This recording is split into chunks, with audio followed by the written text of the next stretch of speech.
आप सबको जय मसीह की। आज जो परमेश्वर ने मुझे वचन आप लोगों को देने के लिए कहा है वो है नीति वचन 22। जी हाँ, नीति वचन 22 का 6। लड़के को उसी मार्ग की शिक्षा दे जिसमें उसको चलना चाहिए और वह बुढ़ापे में भी उससे ना हटेगा। जी हाँ, आज मैं पेरेंट्स से कहना चाहूँगी, माता पिता से कहना चाहूँगी कि आप अपने बच्चों को किस तरह की शिक्षा देते हैं। आज हम अपने बच्चे के फ्यूचर को लेकर बहुत चिंता में रहते हैं, ये सोच के कि हमारे बच्चे का फ्यूचर कैसे होगा। हम उसके लिए पैदा होते ही बैंक अकाउंट बना देते हैं, बैंक में पैसा डालना शुरू कर देते हैं अपने बच्चे के नाम के। घर जो ज़्यादा पेरेंट्स पैसे वाले होते हैं वो अपने बच्चों के लिए मकान भी खरीद लेते हैं पहले से, कि हमारे बच्चों को, हमारे बेटे हमारी बेटियों को कोई दिक्कत ना हो लाइफ में, अच्छी से अच्छी एजुकेशन, अच्छे से अच्छा सब कुछ, अच्छे से अच्छा सब, जितना अच्छा हम दे सकते हैं अपने बच्चों को हम देना चाहते हैं, देते भी हैं। अगर जो पेरेंट्स नहीं कर पाते ज़्यादा, वो मेहनत कर करके जहाँ तक हो सके उन बच्चों को देते हैं।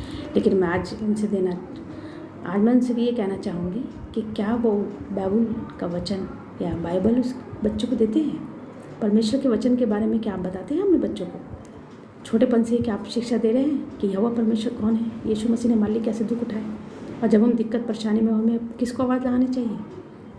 क्या आप आजकल का माहौल जानते हैं कि आजकल के माहौल में कैसे बच्चे बड़े हो रहे हैं, कैसे शैतान उनके अंदर किसी भी चीज़ से एंट्री कर जाता है और हमें लगता है कि हमारा बच्चा पढ़ रहा है, नहीं अच्छा जा रहा है।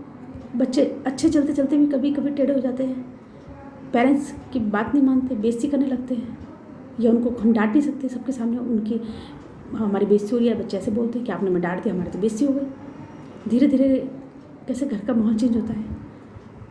आप बच्चों को सब कुछ दे रहे हैं, बहुत अच्छी बात है, इसमें कोई बुराई नहीं है, लेकिन परमेश्वर का वचन आप बच्चों को बचपन से दीजिए, उसके मन में ये कूट कूट के भरिए। देखिए, पैसा तो वक्त के साथ ख़त्म हो जाता है, मकान दौलत शौहरत ये भी एक दिन ख़त्म हो जाती है। आपको नहीं पता आपका बच्चा आगे चल के कैसी किस संगति में हो सकता है, जो आपने कमाया वो सारा उड़ा ले, या किस बीमारी में, खुदा ना करे किसी बीमारी में आके वो सब खत्म हो जाए। लेकिन जब आप उसको वचन देंगे, प्रभु का ज्ञान देंगे, ये उससे कभी नहीं जाएगा। बुढ़ापे तक में आप चाहे इस पृथ्वी पे हो, चाहे आप अपनी पूरी आयु करके इस पृथ्वी में चले जाए, लेकिन आपका बच्चा हमेशा दीर्घायु प्राप्त करेगा और हमेशा अच्छा रहेगा, क्योंकि वो परमेश्वर का भय उसके अंदर बचपन से ही डाला गया।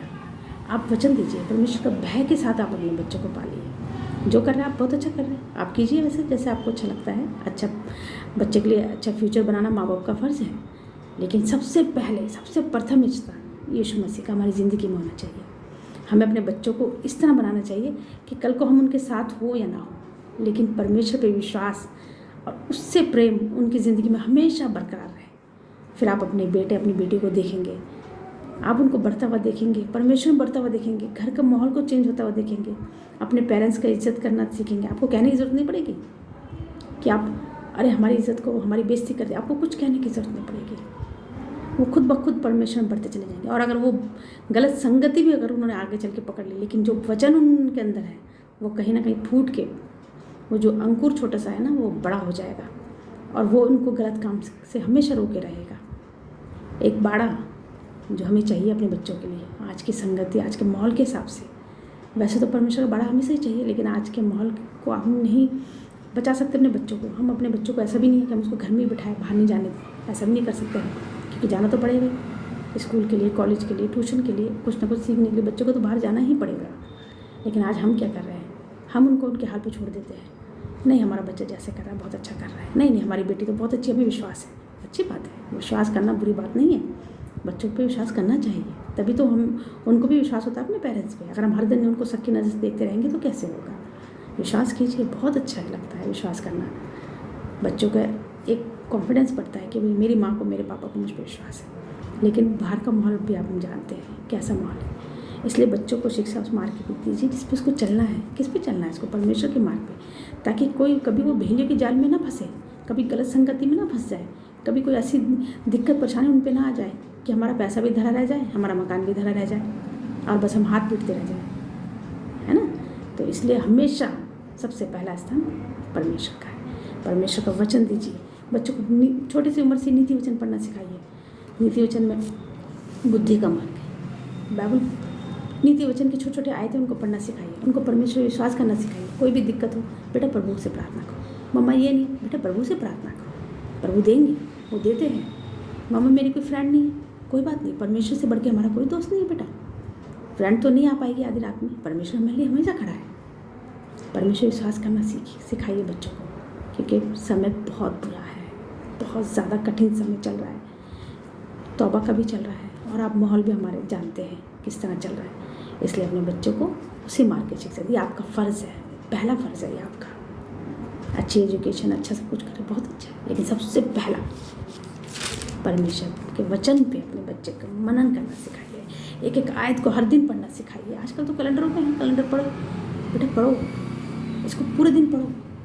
बाइबल का कितनी पढ़ाई करो आप, लेकिन 10 मिनट बेटा परमेश्वर को ज़रूर दो। बैठो उसके कदमों में, प्रार्थना करो, उससे मांगो। माँ बाप से मांगते हो, लेकिन पहला स्थान परमेश्वर। वो जो चीज़ देता है वो भी अच्छी, नहीं देता वो भी उसमें भलाई है बेटा। बच्चों को इस तरह सिखाइए, आप इस तरह परवरिश कीजिए कि हमारे बच्चे जब बाहर जाएं तो अलग से दिखाई दे कि हाँ ये मसीह बच्चे हैं। मसीह के चेहरे पे एक अलग सा नूर होता है, एक अलग सी शांति परमेश्वर उनको देता है। इसलिए मेरे भाई मेरी बहनों, अपने बच्चों को इस तरह से शिक्षा दीजिए, उनको एक बाड़ा दीजिए, प्रभु के लहू में ढाप दीजिए अपने बच्चों को, ताकि जब वो बाहर जाएं तो आप छोटी सी दुआ अपने बच्चों को लेकर और बेचिंत हो, प्रभु तेरे हाथों में है। कोई संगति गलत मेरे बच्चों को कुछ नहीं कर पाएगी, और बच्चा भी स्थिर है, वचन पढ़ता हुआ जाए। जय मसीह की। आज के लिए इतना ही।